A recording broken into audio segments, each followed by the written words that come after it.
Olá, irmãos e irmãs, a paz do Senhor Jesus. Vamos fazer mais um estudo bíblico juntos? Continuamos com o capítulo 19 de Lucas. Espero que você esteja muito animado para aprender um pouquinho mais. Vamos juntos? Vamos orar primeiro? Querido Deus eterno Pai, obrigada por esse dia, obrigada por esse momento. Obrigada pelo seu amor, cuidado, proteção e misericórdia nas nossas vidas. Obrigada por tudo que o Senhor tem feito por cada um de nós.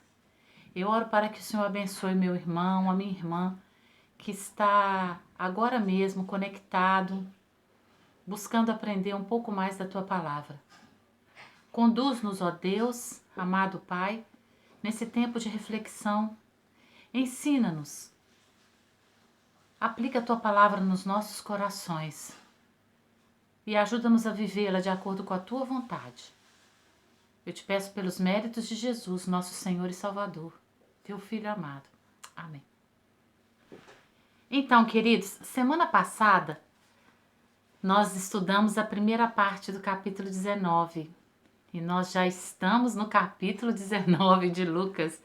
Puxa, a gente está estudando junto há um tempão, né? Espero que esteja sendo bênção na sua vida, porque nós fazemos isso de todo o coração e o desejo do nosso coração é realmente abençoar o seu coração, né? Abençoar a sua vida, a sua família. E hoje nós vamos ver mais um pouquinho do capítulo 19, né? E nós vamos começar a partir do versículo 11, tá bom? Vai ser a parábola das 10 minas, ou dos 10 talentos. Estando eles a ouvi-lo, Jesus passou a contar-lhes uma parábola, porque estava perto de Jerusalém, e o povo pensava que o reino de Deus ia se manifestar de imediato. À medida que Jesus caminha para a cruz, ele começa a falar sobre o reino de uma maneira mais incisiva. E o povo estava pensando que já ia acontecer assim, no estalar de dedos. Então, o que acontece? O Senhor Jesus, olha que coisa interessante esse versículo. O Senhor Jesus observa que eles estão prestando atenção, que eles estão ouvindo-o. E aqui fica um ponto importante. A gente não pode ensinar para quem não quer ouvir. Não adianta falar se o outro não quer ouvir, não é verdade? Então Jesus observa que eles estão prestando atenção e que eles querem ouvi-lo. Então, diante dessa realidade, o que Jesus faz? Ensina novamente. Então, o que Jesus faz ali nesse momento? Ele diz, versículo 12: Um homem de nobre nascimento foi para uma terra distante para ser coroado rei e depois voltar. Eles estão na expectativa, presta bem atenção, eles estão na expectativa de que o reino de Deus, anunciado por Jesus, se manifeste de imediato, ou seja, dentro do contexto do tempo histórico que eles estavam vivendo. E aí Jesus vai contar para eles agora uma parábola sobre o reino e que vai apontar para um tempo um tanto quanto distante do advento pleno desse reino. Observa e acompanha comigo. Então ele vai falar de um homem de nobre nascimento, certo? Que foi para uma terra distante para ser coroado e depois voltar. Então chamou 10 de seus servos e lhe deu 10 minas. Disse ele: façam esse dinheiro render até a minha volta. Mais um ponto aqui para nós pararmos e pensarmos um pouquinho. Jesus falando muito na questão das finanças, dos recursos, dos talentos, né? Você já observou isso? Pois é, esses últimos capítulos a ênfase tem recaído sobre isso o tempo todo. Então ele avisa sobre esse moço que está indo para uma terra distante para ser coroado rei. Ele é de nobre nascimento, ou seja, o reino lhe pertence. E ele então chama alguns homens, nesse caso são 10 pessoas, 10 delegados, digamos assim, e distribui os seus recursos para que eles possam administrá-lo durante a sua ausência.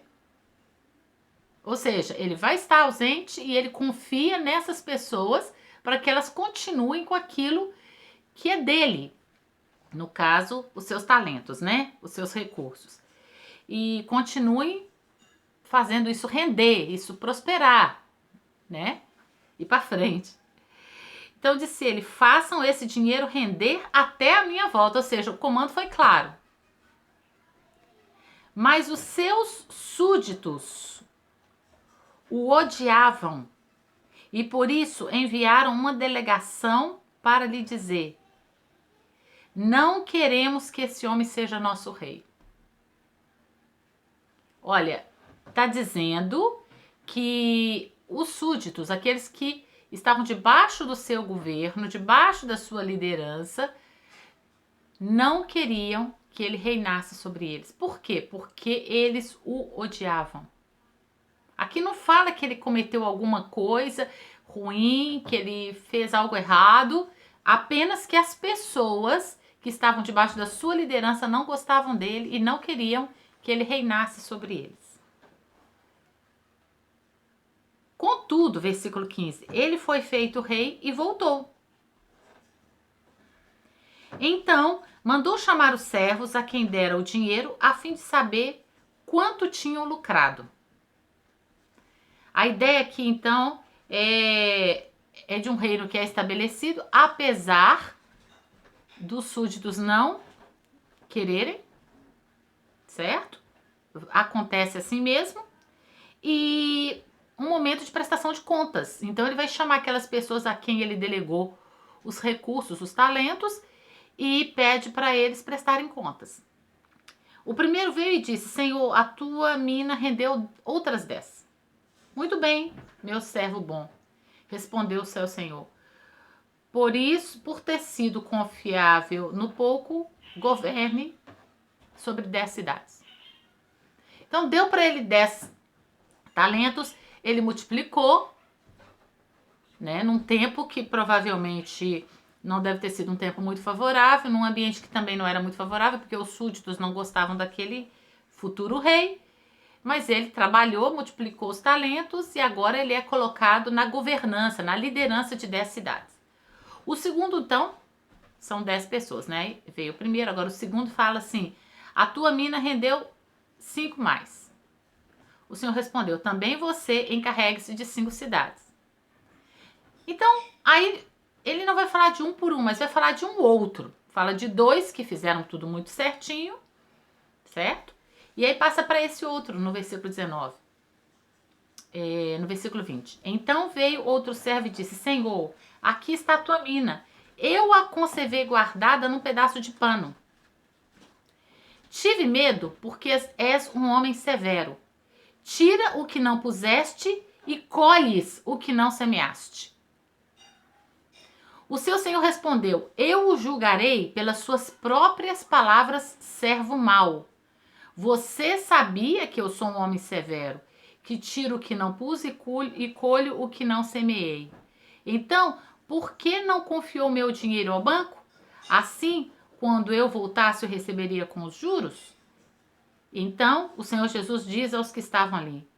Então, esse senhor, desculpem. Então, esse senhor aqui, que é o rei, diz aos que estavam ali: tomem dele a sua mina e deem ao que tem 10.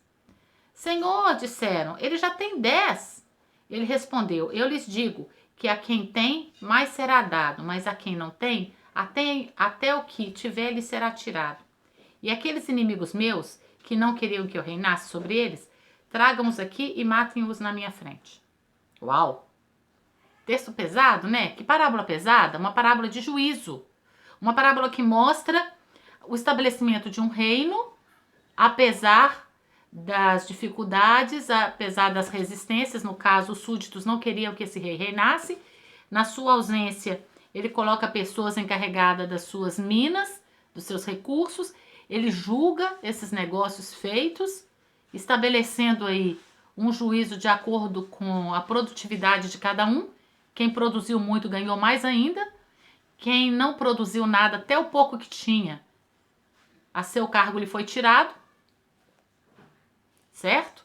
E ele manda matar aqueles que eram seus oponentes, que não queriam que ele reinasse. Dentro do contexto do primeiro século, isso faz muito sentido.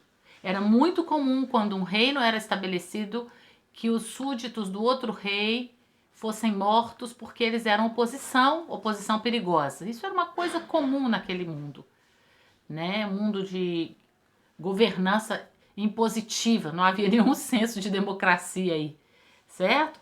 Quem tem poder domina, quem tem poder bélico domina. Então Jesus vai contar uma parábola no contexto, num ambiente que faz sentido para eles, no mundo deles, na realidade deles. E na realidade deles, entenderam muito bem o que Jesus estava falando aqui. Tanto é que ficou guardado na memória deles, e anos depois eles compartilharam com Lucas, e Lucas vai narrar tudo isso para Teófilo, né? Que é um cara que está interessado em saber as coisas que ele tinha sido ensinado sobre Jesus. Então, um pouco antes de Jesus morrer por cada um de nós, ele conta essa parábola. Ele dá para os discípulos pistas de um futuro. Ele mostra para os discípulos dele aqui que o reino dele vai ser estabelecido não com uma aparência visível, aliás, coisa que ele já tinha dito antes, mas que ele vai ser estabelecido apesar das oposições, apesar dos opositores e dos inimigos. E que no tempo certo, no tempo devido, ele vai julgar a todos. E ele vai estabelecer o seu reino. Outra coisa interessante que eu gostaria de destacar, aqui são muitos os ensinos dessa parábola, mas eu gostaria de destacar um. A pessoa que não fez nada com o recurso que lhe foi dado. A primeira coisa que eu queria destacar é que ele tem uma visão distorcida sobre o rei. Ele tem uma visão distorcida. E de acordo com a visão distorcida que ele tem, ele atua. Certo? Ele não confia na bondade, na misericórdia, na capacidade desse rei em reinar. Ele está dominado pelo medo. E por ele estar dominado pelo medo, ele fica paralisado e não faz nada. Ele apenas esconde aquilo que lhe foi confiado. E lhe foi confiado com um propósito. Não foi com o propósito dele guardar. Foi com o propósito dele multiplicar. Foi com o propósito dele fazer render. O futuro rei não pediu para ele guardar, para que ninguém roubasse.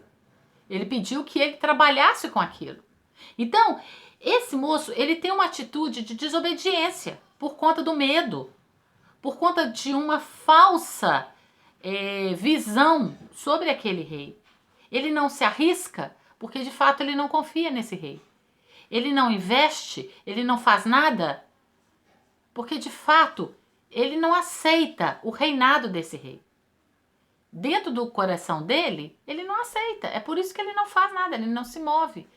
E aí, quando ele tem que prestar contas, a única coisa que ele diz é que ele está com medo. Né? Eu tive medo e pronto. Né? Tive medo porque és um homem severo. E aí ele vai falar algo sobre esse homem. Você tira o que você não colocou e você colhe o que você não semeou. Nós não sabemos se essa era a marca desse rei. Mas uma coisa nós sabemos, esse rei vai respondê-lo assim, de acordo com a interpretação sua, eu vou te responder. É assim que você me vê? Então é assim que eu vou agir com você. Você é mau. Então você é mau, você tem uma visão errada sobre mim porque você me vê de acordo com o seu olhar mau. É por isso que você está dizendo que eu tiro onde eu não plantei, onde eu não coloquei. É interessante observar isso. Eu queria destacar isso para a gente pensar. Aí ele fala, se você tem essa visão, então por que você não confiou meu dinheiro ao banco? Assim, quando eu voltasse, eu receberia com juros. É interessante porque ele não fala para ele, olha, eu sou diferente, eu não sou assim. Você está me vendo de um jeito errado. Ele simplesmente o julga de acordo com a interpretação dele. É assim que você me vê? Então por que você não fez nada a respeito? Você realmente tem essa visão sobre mim? Então, se você tem, você sabia que eu ia esperar algo mais. Então por que você não fez nada? É sério, né? Interessante, bom para pensar isso aqui. E aí eu queria deixar para a gente pensar essa semana, o que a gente tem feito com o que Deus coloca nas nossas mãos? Como é que é a nossa visão sobre Ele? Como a gente vê Jesus? Como a gente vê o reino de Deus? Como a gente de fato pensa esse reino e vê esse reino? E como esse reino tem mexido ou mudado a nossa realidade? Se é que tem feito isso. Porque não é o tanto que a gente faz. Aqui não se percebe, ou pelo menos não se destaca, que tem que se fazer muito. Destaca-se que tem que se fazer o que se espera, o que é pedido, né? Então, o que Deus tem pedido a cada um de nós? Nós sabemos que a regra áurea, que o pedido dele é que a gente ame a Deus sobre todas as coisas e ao nosso próximo como a nós mesmos. Que toda lei se reduz nisso, ou se resume nisso. Nós sabemos que ele espera que pratiquemos a justiça. Sabemos que ele espera que o nosso coração exerça e ame a misericórdia. Sabemos que ele espera que a gente perdoe. Sabemos que ele espera de nós, como representantes dele aqui nessa terra, que a gente siga os modelos da sua pisada. Então, a expectativa de Deus para conosco, ela é grande, mas a recompensa também é muito grande. Você percebe que cada um que trabalhou nessa parábola foi recompensado com algo que eles nem tinham expectativa. Uma coisa é você render um talento, outra coisa é governar sobre uma cidade. Mas aqui, o que entrou em xeque é a fidelidade, é a confiança, é a capacidade de fazer tudo com o pouco que se tem e fazer o melhor, né? E quem faz o melhor, quem é fiel no pouco, vai ser colocado sobre muito. É isso que fica como uma máxima de Jesus. Vamos ser fiéis essa semana sobre o pouco, sobre aquilo que Deus tem nos dado para fazer. Vamos fazer de todo o coração. Como diz as Escrituras, como para o Senhor e não para os homens, em um primeiro momento. E para o nosso próximo, como se estivéssemos fazendo para nós mesmos. Como nós gostaríamos de ser tratados. Essa é a regra do reino. Quando nós fazemos isso, nós agradamos o coração de Deus Pai. Nós estamos usando os talentos, os dons que Ele nos deu, estamos multiplicando. Amém? Que Deus abençoe seu coração nessa semana. E você viva uma semana cheia de paz e de alegria. E de muita produtividade. Em nome de Jesus.